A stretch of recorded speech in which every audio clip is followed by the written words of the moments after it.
भूल चूक माफ है फिल्म का नाम, आ रही है 23 मई को, थिएटर्स में आ रही है। फैमिली एंटरटेनर है। इसकी खास बात यह है कि ये इसको अलग कैसे बनाती है कि इसका जो हमारा कॉन्सेप्ट है, जो एक टाइम लूप हमने इसमें एक लव स्टोरी में एक कॉमेडी में डाला है, वो पहली बार हम देख रहे हैं हिंदी सिनेमा में। कि लड़के की शादी है 30 तारीख की, चंचल और रंजन और तितली की। 29 की हल्दी है, तो वो हल्दी का दिन अटक गया है लूप पर। तो सुबह डेली उठता है तो हल्दी चल रही होती है, 29 तारीख की हो रही होती है। तो उसमें बहुत कॉमेडी को अच्छे से पिरोया है हमारे राइटर डायरेक्टर करण शर्मा ने। और एक बहुत टाइम बाद एक अच्छी फैमिली कॉमेडी फिल्म थिएटर में आ रही है कि लोग भी शिकायत करते हैं कि ऐसी कोई फिल्म नहीं आ रही है जो जाके सब देखें। तो ये वो वाली फिल्म है जो फैमिली के लिए बनाई है, हमने दोस्तों के लिए बनाई है।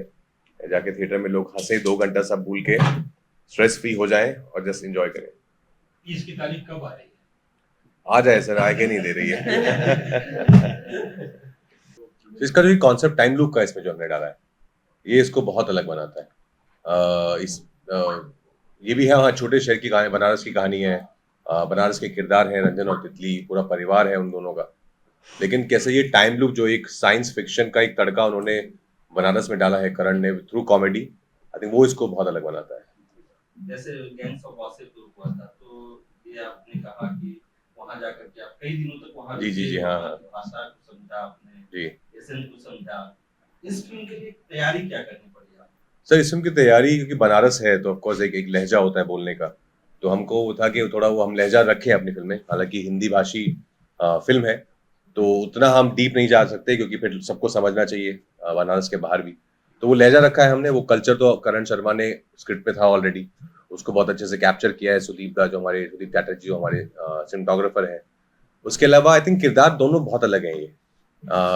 वामिका ने तो फॉर श्योर इससे पहले ऐसा कुछ नहीं किया है। मैंने छोटे शहर के किरदार किए हैं इससे पहले भी, पर ये इसको अलग बनाता है कि इसके जो सर्कमस्टांसेस हैं वो पहली बार ऐसी किसी फिल्म में भी देखने को मिल रहे हैं। और मुझे भी एज एन एक्टर कुछ नया करने को मिला कि एक ही सिचुएशन को आपको रिपीट पे करना है, लेकिन उसको कितनी अलग तरीके से, कितने अलग उसमें डिफरेंट रिएक्शंस आपके आ रहे हैं हर दिन जब आप उठ रहे हैं 29 तारीख में। तो वो बहुत नया था मेरे लिए। यही सवाल आपसे है कि बनारस को कैसे समझा आपने, फिल्म में क्या तैयारी की आपने? मेरे लिए तो थोड़ा मुश्किल था। मैं तो तैयारी बहुत ज़बरदस्त करके आई थी। तो पहले 1-2 दिन तो बहुत नर्वस थी क्योंकि राजकुमार राव के साथ काम करने का एक तो मौका मिल रहा था और इतने अच्छे डायरेक्टर और इतना बड़ा प्रोडक्शन हाउस। लेकिन इन्होंने ही बहुत मदद की। मैं ही इनको कहती थी कि अगर ज़्यादा मैं ओवर कर दूँ तो बता देना, क्योंकि मुझे अच्छा नहीं लगता है। तो इन्होंने थ्रू आउट, इन्होंने डायरेक्टर ने, हमारे करण सर जो हैं, थ्रू आउट हेल्प की। और होपफुली जब आप देखेंगे परसों फिल्म तो अच्छी लगेगी। शादी हुई या नहीं फिल्म? मतलब ये तो ट्रेलर आपको अरे देखना सर, पड़ेगा। गब्बर सिंह मरा के नहीं है, आपको बता देंगे पहले ही। बिहार को लेकर क्या आपका, जैसे बनारस का आपका स्टूडियो जी। बनारस के आसपास तो बिहार से लगा हुआ है, बिहार में आने का क्या, दर्शकों का प्यार चाहते हैं या बिहार बाजार? दर्शकों का प्यार तो मिल नहीं रहा है, बहुत सालों से मिल रहा है। और बिहार में मुझे पता है सिनेमा का एक बहुत चलन है, लोगों को बहुत पसंद है थिएटर में जाके फिल्म देखना। तो इसलिए आज हम जब सुबह से हम लोग यहाँ ऑफकोर्स हैं और अलग अलग जगहों पर जा रहे हैं, लोगों से मिल रहे हैं, तो जो एनर्जी ऑलरेडी हमें फील हो रही है, आवाज हो रही है, वो बहुत अच्छी है। एक कमाल की एनर्जी है आई थिंक बिहार के लोगों की। एक उत्साह, एक मजाकिया, एक बहुत ही फोकस्ड अपने जो काम कर रहे हैं उसको लेके। इसलिए ये एक स्टेट है जहाँ से सबसे ज्यादा यूपीएससी कैंडिडेट निकलते हैं। तो हम तो बड़े ही एक्साइटमेंट से आए हैं और एक्साइटमेंट जो है उससे हमारी उम्मीदों से ज्यादा ही हो रहा है जितना हम सोच के आए थे। बिहार सरकार ने आगे बढ़ करके फिल्म सिटी का निर्माण और नई फिल्म मेकर वो पॉलिसी बनाई जी, है, जी, जी। जिसमें उन्होंने बहुत प्रोत्साहन दे रहे हैं, जी आर्थिक रूप से सब्सिडी भी दे रहे हैं। तो एक मतलब शूटिंग हो बिहार में और एक शूटिंग का एक बाजार यहाँ पर आए, जी कलाकार आए बॉलीवुड से, उस संभावना की ओर आप क्या देखते हैं? बनारस में आपने शूटिंग किया। जी जी जी, ये बहुत अच्छी पहल है ये, और मुझे लगता है ये लोगों को बहुत प्रोत्साहित करेगी कि वो आकर बिहार में शूटिंग करें। क्योंकि जैसे आपने कहा, देखिए गवर्नमेंट का जब सपोर्ट होता है, क्योंकि शूटिंग में अकेले आप नहीं कर सकते हैं, एडमिनिस्ट्रेशन का बहुत सपोर्ट चाहिए होता है। सब्सिडी है तो और अच्छे सोने पे सुहागा है उसके अलावा भी। तो आई थिंक अभी इतना सपोर्ट मिल रहा है तो आई एम श्योर ऐसे बहुत सारे मेकर्स हैं, प्रोड्यूसर्स हैं, जो जो कहानी जो बिहार पे बेस्ड होगी, कि हर कहानी तो अलग अलग स्टेट पे अलग जगह पे होती है, पर जो बिहार की बेस्ड कहानी होगी तो उसको आई एम श्योर लोग इस बात को अभी और तवज्जो देंगे, मायने देंगे कि हम बिहार में जाकर ही शूट करते हैं, बिकॉज इतना सहयोग हमें मिल रहा है एडमिनिस्ट्रेशन की तरफ से। सर बॉलीवुड की फिल्मों में बिहार को मतलब राजनीतिक गैंग्स या गरीबी की नजरिए से दिखाया जाता है। आपको अगर मौका मिलता है बिहार से कोई फिल्म बनाने का तो आप मतलब क्या देखेंगे? लव स्टोरी, लव स्टोरी क्यों नहीं? हाँ बिल्कुल, क्यों नहीं, ऑफ कोर्स। मुझे लगता है बहुत सही रहेगा, इतनी सुंदर लैंग्वेज है, तो अगर कोई लव स्टोरी मतलब मैं देखना चाहूंगी। नहीं बिल्कुल बिल्कुल। आपने पवन सिंह का जो गाना जी। तो कमाल का था। Thank you thank you. तो देखिए हमारे आंखों के नीचे तो सर करते हैं बने हुए डार्क सर्कल्स हैं, और किसी की आंखें हैं जिनकी क्या वो दीवाने हजारों हैं, हजारों नहीं लाखों नहीं करोड़ों, वो हमारे बीच बैठी हुई है। समझ रही थी क्या कह रहे हैं। देखिए अमिका, ये भूल चूक और माफ, ये तो आप इतनी खूबसूरत है, गलती आपसे होती नहीं, लेकिन कभी कोई गलती हुई और आपने माफी मांगी हो, कुछ याद है? बहुत बार मैं बहुत जल्दी माफी मांग लेती हूँ। आई थिंक भूल चूक माफ इंसान तभी बोलते हैं जब उनको अपनी भूल का एहसास हो। तो ये अच्छी बात है, भूल चूक माफ तभी होती है जब एहसास हो कि गलती की है। और मैंने लाइफ में जितनी भी जिंदगी अभी तक जी है, यही सीखा है कि जब गलती हो तो अपनी ईगो को, अपने क्या कहते हैं पंजाबी में कहते, मैं पंजाब से हूँ, पंजाबी में कहते हैं हौमे। हौमे मतलब हाँ जी, हिंदी का है, अच्छा है। कि मैंने ना ये ओशो ने बोला था कि जहाँ ईगो आड़े आए हार जाना। तो मुझे लगता है कि जहाँ आपको लगता है कि आपकी गलती है, वहाँ माफी मांगने में कभी नहीं हिचकना चाहिए। तो मैं तो बहुत जल्दी माफी मांग लेती हूँ। सर फिल्म में जो किरदार है ना, ये दोनों ही ऑफ कोर्स प्रेमी प्रेमिका हैं, और उसके साथ साथ बचपन से क्योंकि बड़े हुए साथ में, तो दोस्ती भी बहुत गहरी है। तो इनका रिश्ता, इन नोक झोंक भी बहुत है, लड़ते भी बहुत है, प्यार भी बहुत है। तो आई थिंक जब लड़ाई करते होंगे, पर ऐसा होता होगा कि मुझे लगता है कि मेरा जो किरदार है रंजन, वो पहले माफी मांग लेता होगा। जैसे कि सब रंजन मांगते हैं। 90s के ना आप काफी, आपको मतलब मुझे लगता है कि सारे स्टेप्स आपको याद है जितने गाने हैं, आप कैसे पसंद करते हैं 90s को? हाँ बिल्कुल, 90s की हाँ पैदाइश हूँ मैं। 90s वाले में तो 90s में वो वाला खास बिल्कुल हाँ 90s के हीरोज ना 6 शिफ्ट में काम करते हैं। हाँ सुना है ये भी मैंने। मतलब कहानियां पसंद आ रही हैं या 6 शिफ्ट में काम करने का मन है? हर महीने राजकुमार की फिल्म है। हर नहीं, 6 महीने? शिफ्ट में तो कभी ना कर पाए। इसी बात को मानना है। तो हम क्वेश्चन इज कि आपको कहानियां बहुत ज्यादा पसंद आ रही हैं आजकल या ऑफर्स बहुत ज्यादा? ऑफर ज्यादा मिल रहा है। ऑफर्स तो है ही ऐसा, और ऐसा नहीं कि हर स्क्रिप्ट को हाँ कर देता हूँ मैं, तो वो तो पॉसिबल ही नहीं है। पर जो कहानी अच्छी लगती है उसको मैं जरूर हाँ करता हूँ। मैं एक बहुत ही ग्रीडी एक्टर हूँ, अच्छी कहानियां मैं नहीं चाहता कि मेरे हाथ से निकल जाए। पर मैं एक टाइम पे एक ही फिल्म करता हूँ। एक फिल्म जब खत्म होती है उसके बाद ब्रेक के बाद फिर दूसरी फिल्म शुरू होती है। तो हाँ, जब तक अच्छी कहानी आ रही, अच्छे किरदार आ रहे हैं तो क्यों नहीं। राजकुमार जी आपसे क्वेश्चन, हाँ जी। आपको ऐसा कब लगा कि मेरी मंजिल जो फिल्म है? सर ये बहुत पहले लग गया था, स्कूल में ही आई थिंक ऐसा 8th-9th के आसपास डिसाइड हुआ था कि फिल्मों में एक्टिंग करनी है। उस टाइम कुछ आपको समझ नहीं थी, ये था कि वो फिल्में देखते थे घर वालों के साथ बैठ के VHS टेप पे। बंक भी मारते थे, हाँ क्लास 10th-11th में बंक भी मार लेते थे। तो बहुत प्यार हो गया था फिल्मों से, उन कहानियों से, उन अदाकारों से। तो ये था कि इसी जिंदगी का हिस्सा मुझे बनना है, मुझे भी यहीं जाना है जहाँ ये लोग रहते हैं, जहाँ ये कहानियाँ कही जाती हैं। तो फिर वहीं से फिर थिएटर की शुरुआत हुई स्कूल से, फिर कॉलेज में, फिर फिल्म इंस्टीट्यूट गए पुणे, तो फिर वो रास्ता उसी की तरफ लेता चला गया। सर आप अपनी माँ से कितना प्रभावित हैं अपने जीवन को? बहुत ज्यादा। आई थिंक माँ से हर चीज में प्रभावित हूँ मैं। आध्यात्मिकता में, एक अच्छा इंसान बनने में, जिस तरह की परवरिश उन्होंने दी है, जिस तरह से जो हार्डशिप्स उन्होंने देखी हैं, और उनसे बहुत इंस्पिरेशन मिलती है। तो बहुत ज्यादा आई थिंक वो मेरी सबसे पहली प्रेरणा स्रोत है और हमेशा रहेंगी। सर राजकुमार राव को बिहार का प्राइम मिनिस्टर बना दिया जाता है, तो पहली चीज क्या करेंगे जो लोगों की सोच को बदल दें? यही जो ऐसा आपने कहा कि ऐसा दिखाया गया है सिनेमा के माध्यम से भी, कि बिहार एक तरीके का राज्य है। तो मैं तो जो हमने देखी है डेवलपमेंट, इतने कमाल के फ्लाईओवर्स और पुल और सब चीजें हैं, वो दिखाना चाहूंगा कि नहीं, Bihar is not that, Bihar is this new Bihar. Bihar बदलने से करण सर, इन दोनों लोगों में से ज्यादा कौन है भूल वाला आदमी, भूल जाता है? बताओ, स्क्रिप्ट भूल गया, जो कर दी, 10 रीटेक ले रहे हैं, अमिका या राजकुमार? इन दोनों में से कोई भी नहीं है। वो कोई और है। वो कोई और है। बट काफी हुआ है मतलब मूवी में। नहीं रीटेक बिल्कुल नहीं हुआ। इनको मूवी का स्क्रिप्ट छोड़ो, ये स्क्रिप्ट को ऐसा घोट के निचोड़ के पी के आ गए थे, तो मुझे कुछ बोलने की जरूरत नहीं पड़ी। और जैसे कि ये इम्प्रोवाइज के किंग है, तो ये अपनी तरफ से भी कुछ ऐसी चीजें ऐड करते थे जो कि स्क्रिप्ट को, अगर स्क्रिप्ट 100 है तो वो 200 पे पहुंच जाती थी। तो मुझे बहुत हेल्प हुई। मनाना किसको ज्यादा पड़ा था? मनाना किसको ज्यादा पड़ा था? मतलब यूजुअली स्टार्स हम मानते हैं, बट मेरे साथ उल्टा हो गया। मेरे साथ तो जैसे ही इन्होंने पढ़ी और ये मान गया, और मैं खुद हैरान हो गया, अरे मान गया।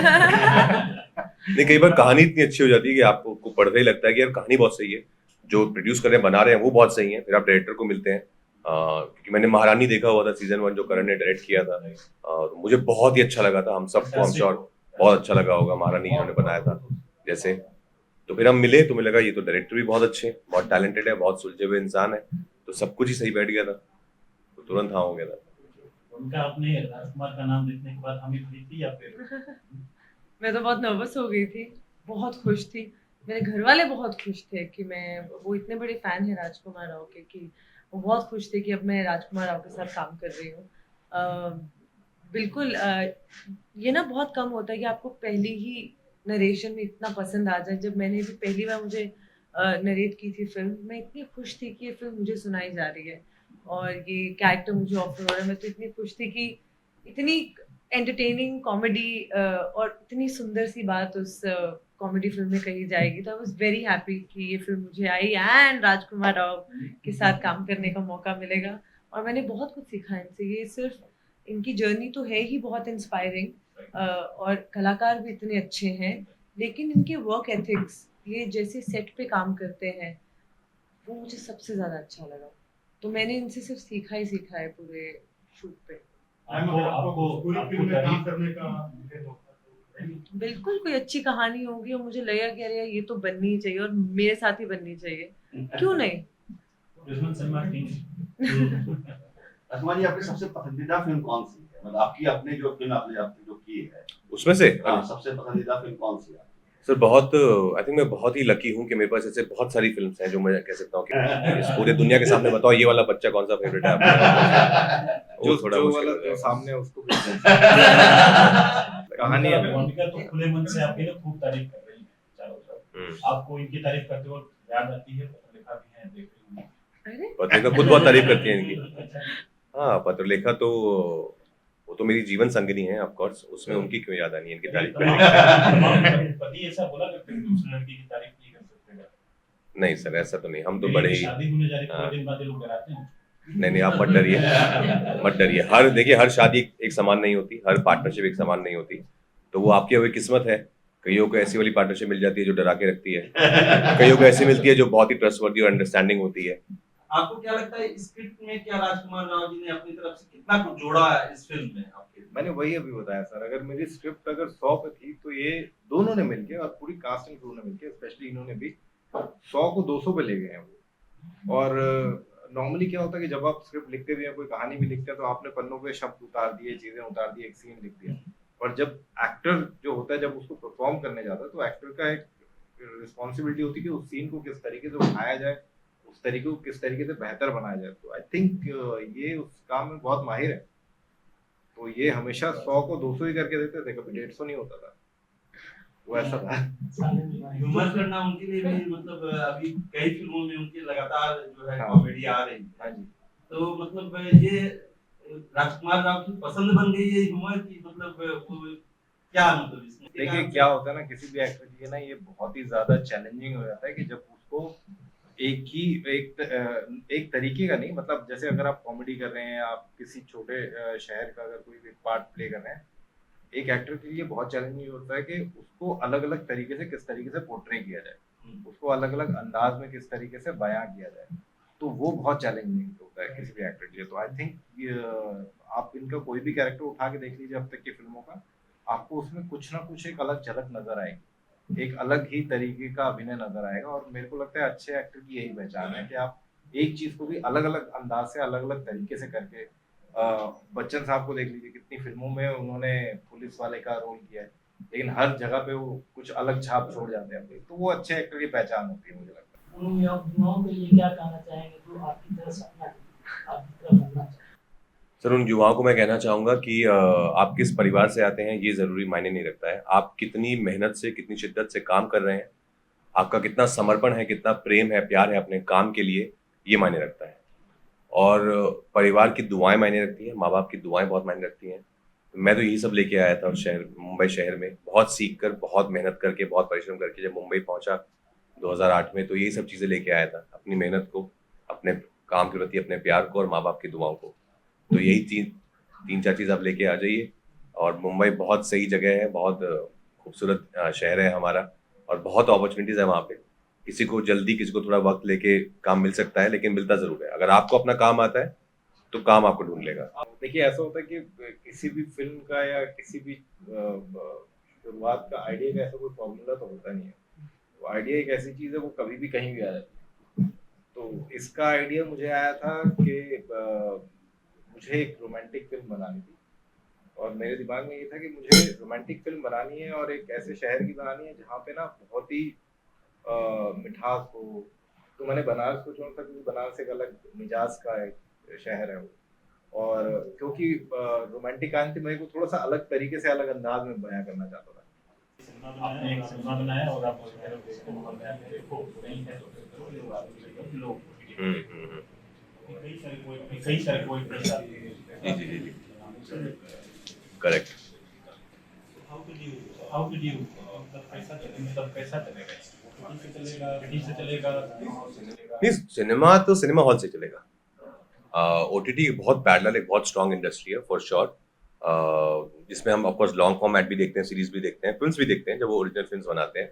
लेकिन जो फिल्म्स थिएटर के लिए बनी हैं उनको तो थिएटर पे ही चलना होगा, तभी इंडस्ट्री के लिए, हम सब के लिए ज़्यादा फायदेमंद है। अदरवाइज कुछ ऐसी फिल्म्स होती हैं जो थिएटर पे ही डिपेंड होती हैं, you know, like those mid budgeted film या स्मॉल बजट फिल्म की इंडी अच्छी फिल्म्स हैं, लेकिन उनके पास शायद प्रमोशंस का पैसा नहीं है या उनकी वो डील नहीं हुई है किसी प्लेटफॉर्म से, तो वो तो सिर्फ थिएटर पे डिपेंड कर रहे हैं अपना सब कुछ लगा के। अगर हम उन फिल्मों को नहीं देखेंगे जाकर जो हम देख रहे थे आज से 7-8 साल पहले तक जा रहे थे हम थिएटर में छोटी बड़ी हर फिल्म देखने को, तो बहुत ज़रूरी है कि ऐसी फिल्म भी थिएटर में चलें।